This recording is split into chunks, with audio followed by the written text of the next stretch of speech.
오늘 하나님의 말씀은 다니엘 1장 17절부터 21절 말씀입니다. 봉독해 드리겠습니다. 하나님이 이 네 소년에게 학문을 주시고 모든 서적을 깨닫게 하시고 지혜를 주셨으니 다니엘은 또 모든 환상과 꿈을 깨달아 알더라. 왕이 말한 대로 그들을 불러들일 기한이 찼으므로 환관장이 그들을 느부갓네살 앞으로 데리고 가니 왕이 그들과 말하여 보매 무리 중에 다니엘과 하냐냐와 미사엘과 아사랴 같은 자가 없으므로 그들을 왕 앞에 서게 하고 왕이 그들에게 모든 일을 묻는 중에 그 지와 총명이 온 나라 박수와 술객보다 10배나 나은 줄 아니라 다니엘이 고레스 왕 원년까지 있으리라. 아멘.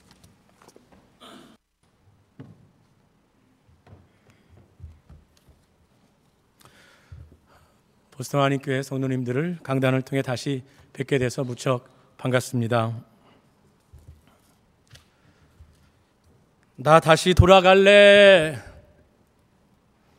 영화 박하사탕에 나오는 주인공 배우 설경구가 외친 유명한 대사지요.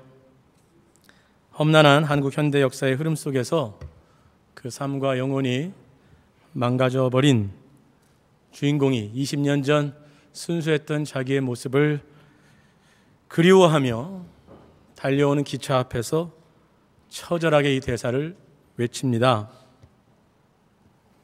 나 다시 돌아갈래.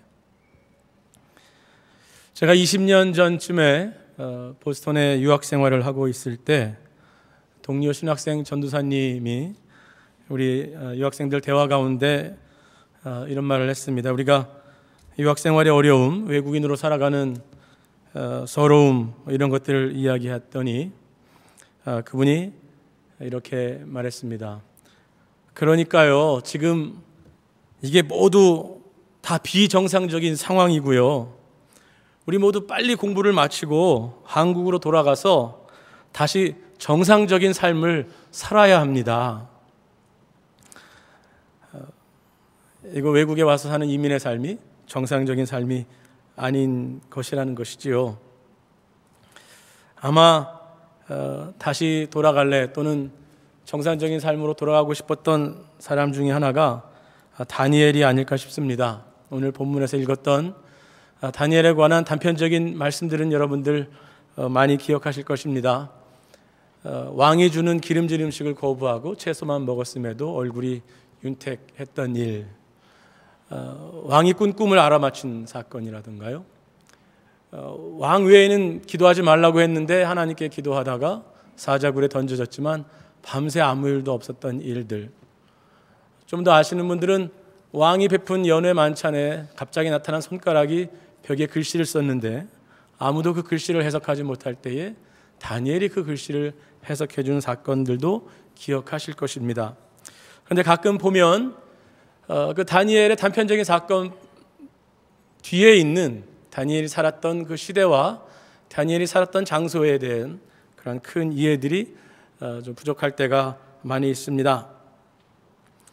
다니엘은 이스라엘과 유대 나라가 400년 넘게 가나안 땅에서 유지된 후에 바벨론의 침략을 받아서 나라가 완전히 멸망하는 그 시점에 유대 나라의 지도자들과 젊은 청년들 중에 일찌감치 포로로 끌려간 사람들 중에 있었습니다. 즉 다니엘이 살았던 이 환경은 강대국, 자기의 조상의 나라를 침범한 나라, 우상숭배의 나라, 그 나라의 포로로 와서 소수민으로 하나님을 믿는 신앙 가운데 살아가는 젊은이였던 것입니다.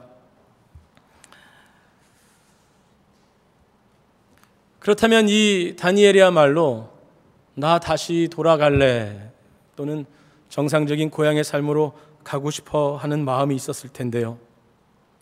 그는 그렇게 하지 않았던 것 같습니다. 이민자 청년으로서 하나님을 믿는 신앙 가운데 어쩌면 그 신앙 자체가 자신의 민족을 지키지 못한 하나님을 믿는 신앙, 강대국에 와서 봤더니 더 큰 나라를 만들어준 이 바벨론이 섬기는 신들이 있는 곳에서 어쩌면 왜소해 보이는 신앙을 가지고 있는 그들, 다니엘과 그 친구들, 끌려간 사람들, 그 혼돈 가운데 있을 이 사람들이 어떠한 삶을, 어떠한 믿음의 삶을 살아왔는지 살펴보므로 마찬가지로 이 강대국 나라의 이민자로 와서 공부하며 열심히 살아가는 우리가 어떠한 믿음의 삶을 살아가야 할지 함께 살펴볼 수 있으면 좋겠습니다.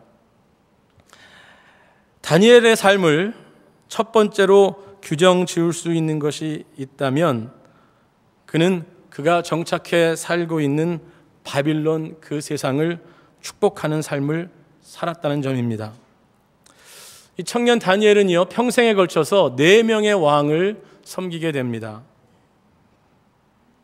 유대를 멸망시킨 느부갓네살 바빌론 왕, 그 아들 벨사살, 그리고 제국이 바뀌어서 메대 나라의 다리오, 그리고 또 제국이 바뀌어서 페르시아의 고레스까지 다니엘은 50년 동안 4명의 왕과 3명의 제국을 섬기게 됩니다.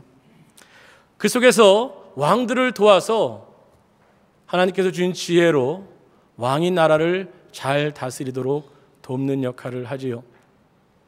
이 나라가 앞으로 어떻게 될 것인가에 대한 그런 뜻들을 왕에게 알려주고 왕은 다니엘의 지혜를 받아서 그 제국을 다스리게 됩니다.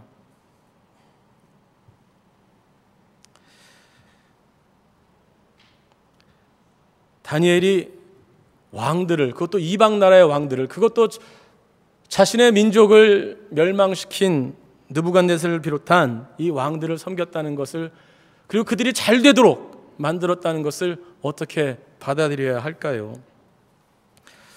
그런데 사실 말씀을 보면요, 하나님은 처음부터 그 백성을 부르실 때에 세상과 열방을 향한 축복의 삶을 살아가도록 명령하셨던 것 같습니다. 창세기 12장에 나오는 믿음의 조상, 또 이스라엘의 조상 아브라함을 그 고향 땅을 떠나 하나님 약속한 땅으로 보내실 때 하나님께서 이렇게 언약하셨습니다. 맨 마지막의 언약은 땅의 모든 족속이 너로 말미암아 복을 얻을 것이라. 어쩌면 다니엘은 그 말씀을 실천해서 그 지혜와 그 비전으로 이방 나라와 이방 왕을 섬겼던 것 같습니다. 그런데 다니엘이 섬긴 것이 강력한 왕들이나 그 나라만은 아니었던 것 같습니다. 느부갓네살 왕이 모든 바벨론의 지혜자들에게 다음과 같이 명했죠. 내가 꿈을 꿨는데, 아주 신비한 꿈을 꿨는데 너희들이 이 꿈이 무슨 꿈인지 알아맞혀야 하고 그 꿈이 어떤 뜻인지까지도 알아맞혀야 한다. 이것을 알아맞히지 못하면 모든 바벨론의 지혜자들을 다 죽일 것이라고 위협했습니다. 다니엘도 역시 그 대상이 됐고요. 다니엘은 그 친구들에게 기도를 부탁하고 기도하는 가운데 하나님의 환상을 받아서 왕에게 찾아가 그가 무슨 꿈을 꾸었는지 그리고 그 꿈의 내용이 해석이 무엇인지를 알려주었습니다. 그런데 왕에게 가기 전에 다니엘이 이런 말을 먼저 요청합니다. 다니엘서 2장 24절에 그때 다니엘이 바빌론 지혜자들을 죽이지 말고 나를 왕으로 인도하라 하고 요청하는 장면이 나옵니다. 바빌론의 지혜자들이라면 우상 숭배를 통해서 왕에게 조언하는 그런 거짓 선지자로 볼 수도 있을 텐데 바빌론은 자기가 알게 된 이 지혜를 가지고 이때 하나님을 섬기는 자신만 살고 다른 모든 거짓 선지자를 죽이라고 한 것이 아니라 모든 바벨론 지혜자들을 죽이지 마십시오. 내가 이 뜻을 알려드리겠습니다 하고 요청했다는 것이지요. 왜 다니엘이 그렇게 했을까요? 오래전 이스라엘에서는 이스라엘이라는 그 한 민족 가운데 살 때는 엘리야는 바알 선지자와 아세라 선지자와 갈멜산에서 싸워서 이긴 후에 모든 이방 선지자들을 다 죽게 했거든요.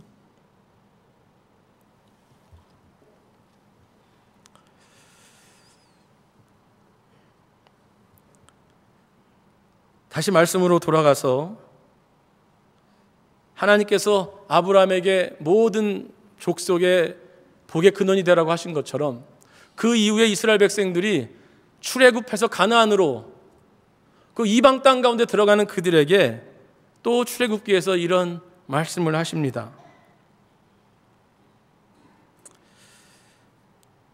출애굽기 23장 9절 말씀인데요. 너는 이방 나그네를 압제하지 말라.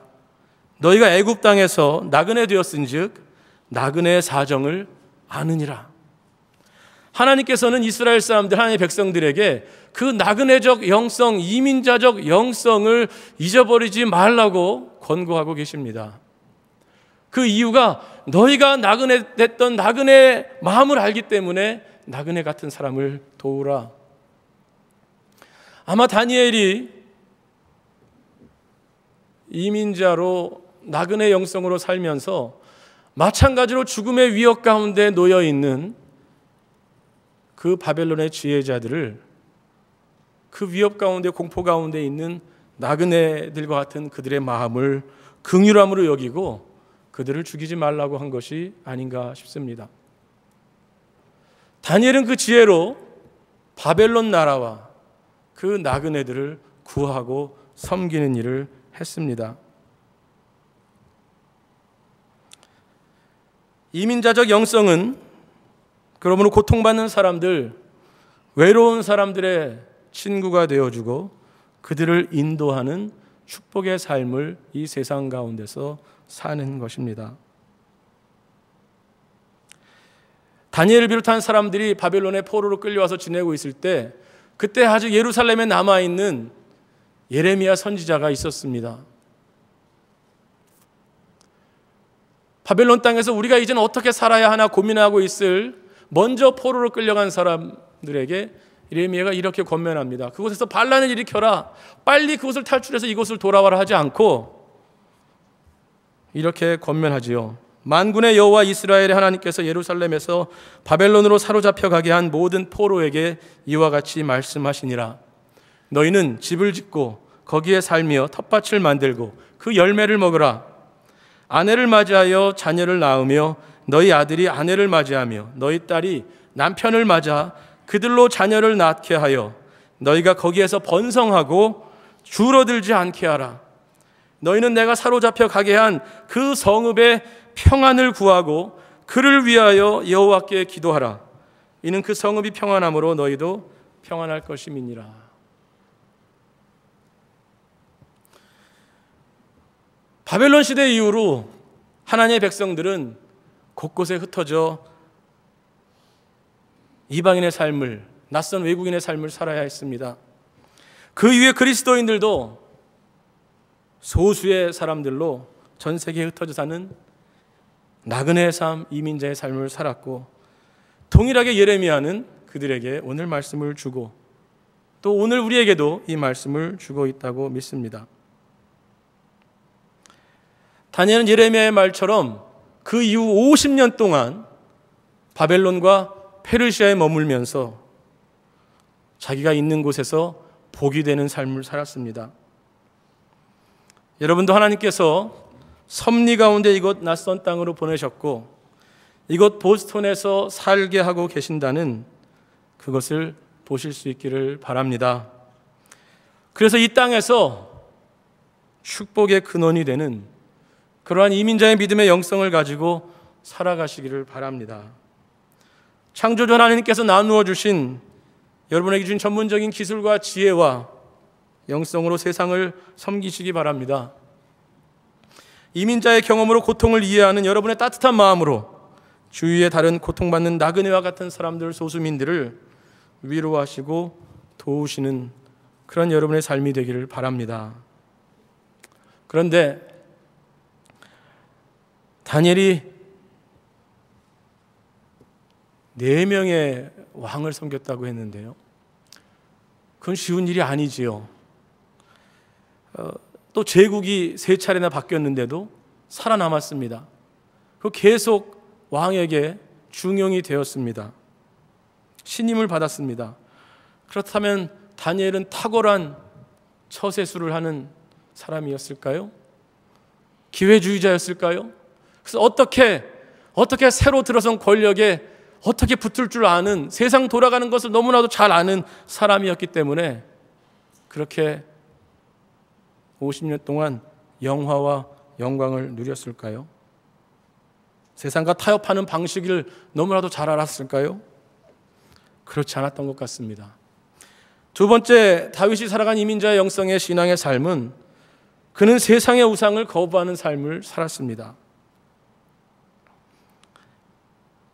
이방 세상의 한 복판 그곳에서 고통받는 사람을 축복하고 왕과 그 나라를 잘 되도록 섬겼지만 동시에 그는 아주 지속적으로 강력하게 압박해오는 우상의 압력, 우상 숭배의 압력을 철저하게 거부한 사람이었습니다. 앞에서 말씀드린 대로 다니엘과 그의 믿음의 친구들은 느부갓네살 왕이 준 음식과 포도주를 먹어야 했습니다. 1장 5절에 보면 왕이 쌓아놓은 창고에서 날마다 필요한 것을 공급했다고 했습니다. 풍요로움이지요.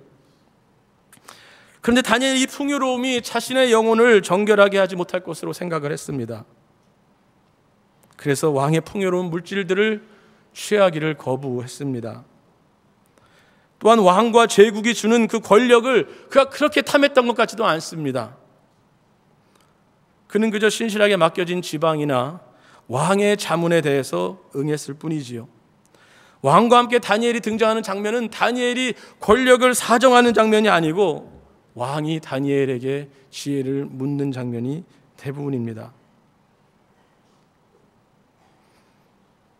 식욕이나 그런 것 같은 탐욕의 우상, 높은 자리라는 권력의 우상, 풍요로움이라는 물질의 우상, 이것을 다니엘은 세상 속에 있었지만 거부했습니다.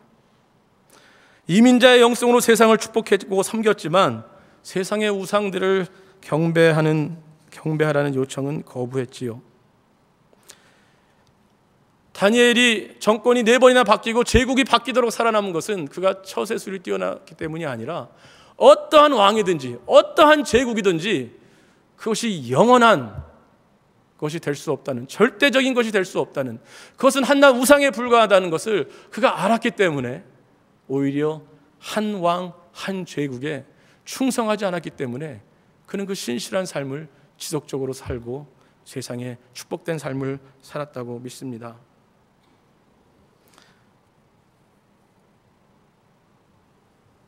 그때나 지금이나 강대한 세상이 우리에게 제시하는 우상은 똑같습니다. 세상은 권력과 쾌락과 물질의 풍요로움이라는 우상에게 우리의 영혼을 바치도록 유혹하고 있습니다. 다른 사람을 누르고 더 높은 자리에 올라가는 것이 최고의 인생의 성공이고, 더 많은 것을 소유할 때 내 인생이 평안해질 것이고, 쾌락을 쫓아가면 그것이 나에게 만족을 줄 것이고 기쁨을 줄 것이다라는 그 우상으로 끊임없이 우리를 속이고 있습니다. 우리는 세상을 축복하고 섬기고 고통받는 사람들과 함께함으로 이 세상을 향한 축복의 삶을 살지만 이 세상이 우리의 영혼과 우리의 충성에 대해서 주대심을 요청할 때 우리는 단호히 거부하는 것, 이것이 다니엘의 영성이었고 이 세상 속에서 살아가는 우리 이민자 성도의 영성이 되어야 할 줄로 믿습니다. 그렇게 될 때에만 세상이 주는 그 우상이 약속하는 헛된 축복이 아닌 세상과 다른 방식으로 주는 축복을 우리가 세상에 진정으로 나타낼 수 있게 될 것입니다. 그런데 그것은 물론 쉽지 않습니다. 어떻게 소수민으로 살아가면서 세상 속에서 축복의 관계를 맺어 나가면서 그 세상 속에 살면서 늘 직면한 유혹과 미혹을 거부할 수 있을까요? 저는 이민자 다니엘에게 있었던 가장 중요한 신앙의 모습, 그 세 번째 모습이 그 삶을 가능하도록 했다고 믿습니다. 세 번째, 그는 세상에 속하지 않은 하나님 나라의 삶을 살았습니다. 그는 세상 속에서 세상과 관계를 맺으며 살았지만 그의 정체성은, 자신을 향한 정체성은 세상에 속하지 않은 것이었고 자신은 하나님 나라의 백성이라는 것이었습니다.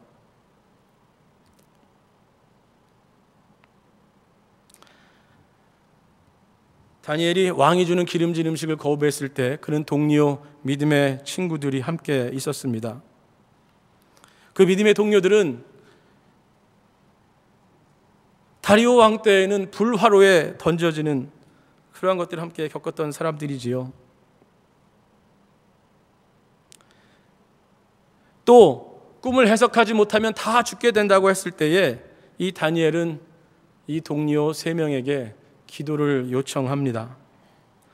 저는 그것이 다니엘에게 있었던 하나님 백성의 삶, 교회의 삶이었다고 믿습니다. 함께 이민자 소수민으로서 믿음의 삶을 살아가는 형제들이 있었다는 것이지요. 그들은 함께 기도하며 찬양하며 그것을 통해서 아주 매혹적인 물질과 권력과 쾌락이라는 바벨론의 우상, 세상의 우상을 거절할 수 있었던 것입니다.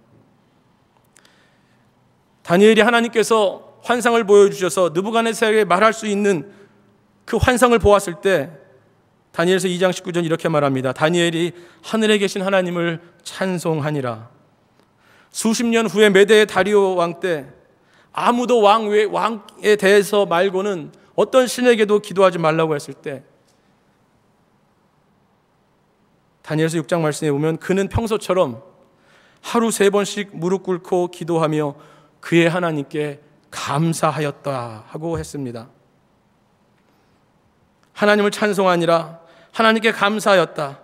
그리고 기도를 함께 드리는 것, 이것이 바로 교회의 삶이며 이것이 바로 예배의 삶이 아니겠습니까? 세상 속에서 축복의 삶이 되면서 그러나 세상 우상 숭배의 늪에 빠지지 않는 그 배경에는, 그 능력에는 다니엘에게 있었던 하나님 백성으로서의 정체성, 교회된 삶이 근본적으로 놓여 있었던 것이지요. 다니엘의 정체성은 느부갓네살 왕이 인정한 지혜자라는 명성도 아니었습니다. 왕이 허락해서 다니엘이 지내는 곳이 왕궁이라고 성경에 나와 있는데 그런 눈에 보이는 환경도 자기를 규정하는 것이 아니었습니다. 다리오 왕 때 전국을 다스리는 총리가 되었지만 그 권력도 자신의 정체성이 아니었습니다.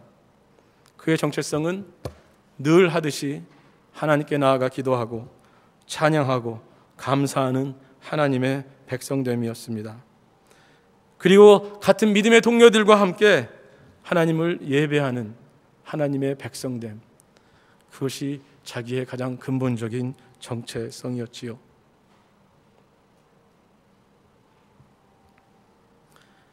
우상을 쫓는 삶이 우선이고 우상이 약속한 그 권력과 쾌락과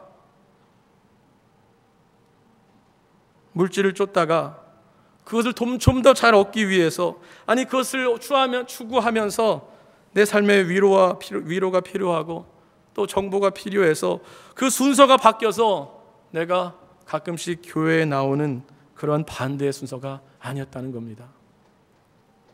하나님을 예배하는 사람이기 때문에 세상을 들어갔고 세상을 축복으로 섬겼고, 그러나 우상은 거부했습니다.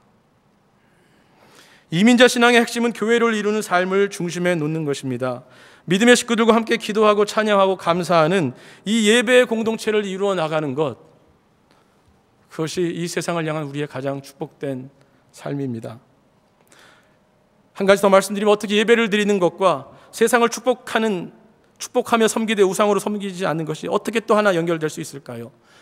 다니엘이 위대한 것은 다니엘이 수많은 환상을 보았습니다. 다니엘이 수많은 예언을 했습니다. 그리고 그 예언의 대부분의 내용들은 이제 이 왕조가 무너진다, 이제 이 제국이 끝이 난다, 이제 하나님 나라가 영원히 올 것이다 라는 대부분의 그런 환상이었습니다. 즉 다니엘은 이민자로 살아가면서 자기가 살고 있는 제국이 영원하지 않을 것이라는 것을 예배를 통해서 알았습니다. 그렇기 때문에 우상을 거절하는 것이 그렇게 어려운 일이 아니었습니다.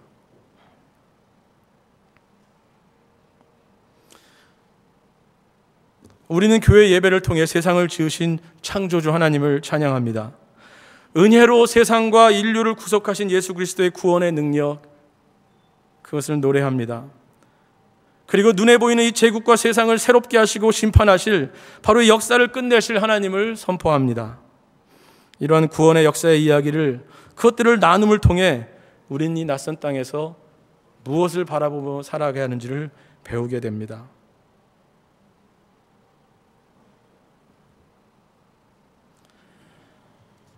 이민자 사도 바울도 그는 로마 시민권을 가지고 있는 강력한 시민권을 자랑할 사람이었습니다. 그런데 그것을 자랑하기보다 빌립보 교회의 이민자 성도들에게 이렇게 외치지요.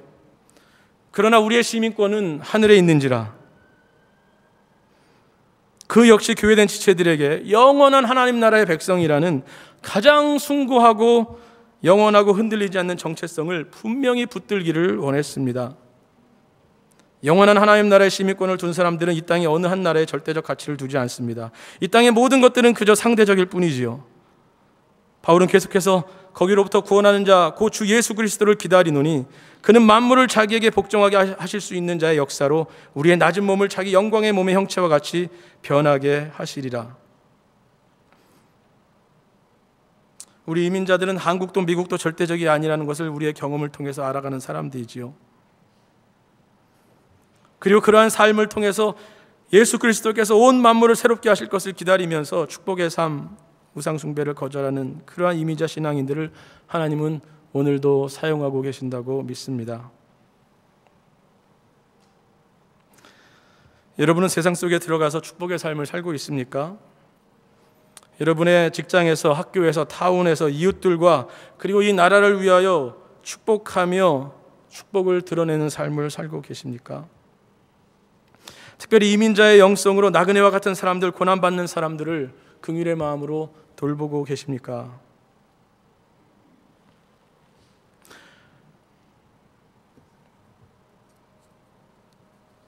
오늘 헌신 예배를 드리는 부부 청년들께서도 오늘 헌신 예배를 통하여 특별히 그러한 삶이 가능하도록 교회의 공동체의 삶에 헌신하시기 바랍니다. 그 헌신을 바탕으로 세상을 축복하는 삶, 우상을 거부하는 삶에 쉽지는 않지만 하나님의 능력으로 가능한 이 삶에 헌신하시기 바랍니다.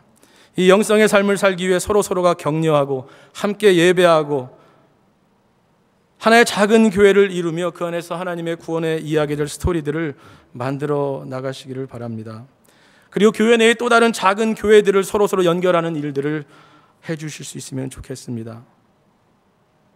여러분 세대가 교회의 더 젊은 세대들을 또 더 윗세대들을 서로 연결하는 유스그룹의 아이들의 이름을 불러주면서 격려해주고 또 앞선 이민자 신앙의 세대들의 간증들을 듣고 그 이야기들이 서로 얽혀지고 연결되어져서 하나님 나라 교회의 그 풍성한 구원의 이야기, 용서의 이야기, 은혜의 이야기를 넘치도록 만들어내시는 교회 되기를 간절히 바랍니다. 베드로 사도가 마찬가지로 이민자들로 구성된 교회들에게 그들의 정체성을 이렇게 규정하지요. 너희는 택하신 족속이요, 왕같은 제사장들이요, 거룩한 나라요, 그가 그의 소유가 된 백성이니 이는 너희를 어두운 데서 불러내어 그의 기이한 빛에 들어가게 하신 이의 아름다운 덕을 선포하게 하려 하심이라. 여러분은 그러한 특별한 존재들입니다. 시간이 좀 지났지만 우리 작은 교회 얘기 하나 하고 마치겠습니다. 저희 교회는 작아서 유스그룹이 지금 5명도 안 돼서 전임 전사님도 없고 프로그램도 별로 없지만 항상 예배를 같이 드리고 항상 서로의 삶들을 나누고 돌보게 됩니다. 지난주에 교육위원회가 있었는데 시간도 오래 걸리지 않았지요. 별로 회의할 것이 없으니까. 그러나 그 중에서 하나 결정한 것이 우리 고등학생 중에 그레이스 가명이지만 그레이스가 학교에서 엘러지 때문에 마스크를 쓰고 다니다가 놀림을 당하곤 했습니다. 그 얘기를 듣고 우리가 다 마음이 아파하고 했습니다. 그런데 드라마 팀에 들어가서 드라마를 준비하느라, 스텝에 들어가서 준비하느라 교회 잘 못 나왔습니다. 우리가 그것을 어떻게 할까 하다가 결정하기에는 우리 모든 교육위원들이 마지막 드라마에 다 같이 가자. 우리 모든 동생들도 다 가고 교회 대학생 언니 오빠들도 다 같이 간다 하는 결정을 내렸습니다. 그리고 저도 갈 겁니다. 그것을 통해서 바라기는 우리 아이가 세상의 스토리가 아닌 하나님 나라 백성의 은혜의 이야기들을 그 마음속에 갖게 되기를 바라는 마음이지요.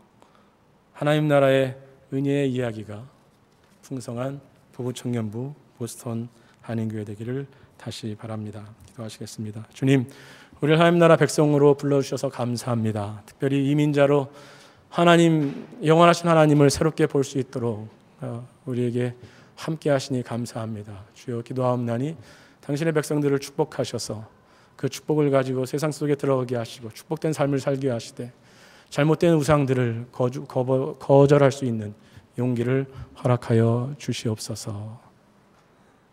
그러한 당신의 백성들을 하나님께서 놀랍게 사용하옵소서.